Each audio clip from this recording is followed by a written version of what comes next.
Omnism Part 1. From what we understand, the basis of God design. And this is how we explain that the church, which is all of the known religions of the world, how they correlate, and their how you know that they have a position and a particular role in God's design.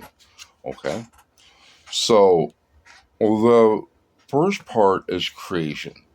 So the creation God is actually the Anunnaki. And they're aliens, of course, as we know. Genesis shows us, just like creation shows, that they genetically engineered us. And Genesis in particular, okay? You have to look at the narrative, okay? So this is where a lot of places get wrong, is that they think God created these things when God is literally talking to a child about how that child was created. When does a human ask a million questions? About 4 to 6. Trust me, I know I'm a dad. I've done answered some of the craziest questions ever from a little kid. With that being said, how can you explain some of the most complex sciences that we know that we just started on? We are in the fledglings of some of those sciences to be able to break that down to a child. That's the first sign. That was the first sign of Omnism, is that God did not create things. God is teaching us. Okay. Now, with that being said, Yahweh, okay, here's a fun fact. His name is literally written in our data.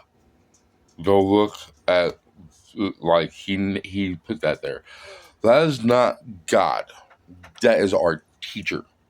He taught us. He's the one who's teaching us in Genesis. He's the one who's teaching us in creation. There are hundreds, from what I understand, of people that worked on us as a whole.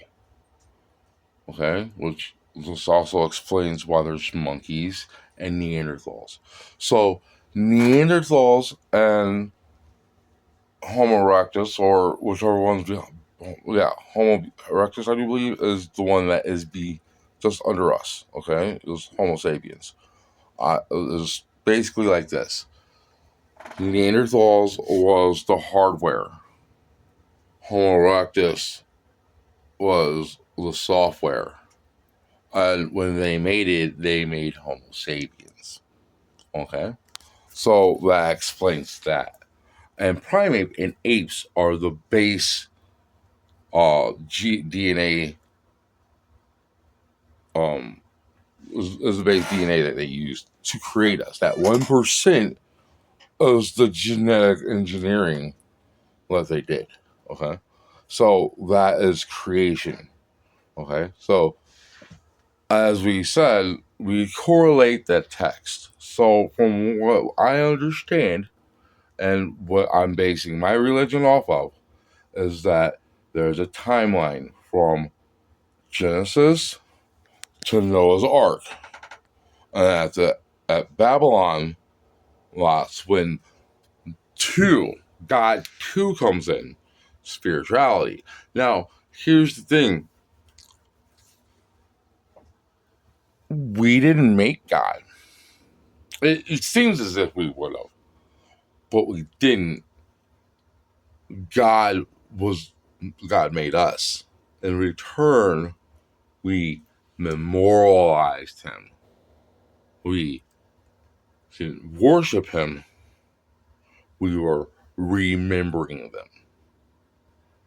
But over 10,000 years, yeah, it kind of got twisted, which is okay and part of the design because of the fact that it kept the stories alive. And the reason why we have a God 2 is to continue on the the instructions and and then it's also a failsafe why we have so many religions and why it's broke down the way it is. It's a failsafe so God too wouldn't die too soon in our evolutionary period. Okay? So that's God 1 and God 2. And then from there to here, then we find out the truth. Because until now, we couldn't figure out genetic engineering and bioengineering out of Genesis. There's no way possible that when those scriptures and the texts were going through by the heads of the religions, and they're like, this is real, this is what year was that? 1600s? How would they know that? How would they understand modern technology? Science was once magic, okay? And miracles. And now we understand those sciences and they're no longer mystical. Okay? If you took that basis to the ancient text, you see the same thing. We didn't understand. It's the ancients looking at God's tech, describing what it does. They don't understand the tech. They're just describing it, and they don't have the language capacity that we have.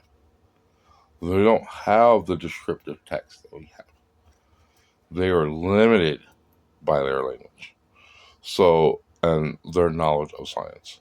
So, with that being said, that's why it's written that way. So, I, as an honest, believe that that is a straight first-hand account by multiple witnesses of a one-time event, just like Jesus.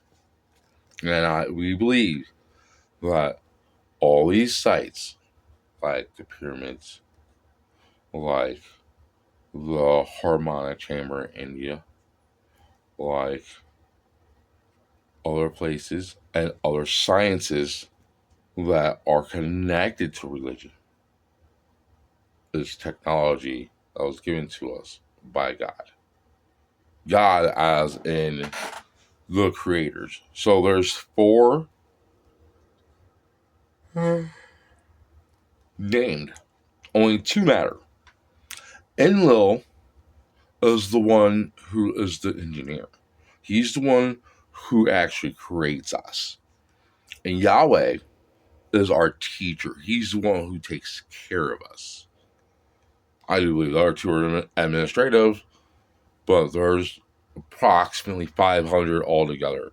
So the theory is that they crash landed here due to a firefight. They used us to mine gold and other minerals that they needed to repair their ship. And then upon leaving, left us instructions. And then they coded it to where we would not be able to truly see or understand the instructions until now. And that is the basis of what we understand when it comes to the confirmation of God.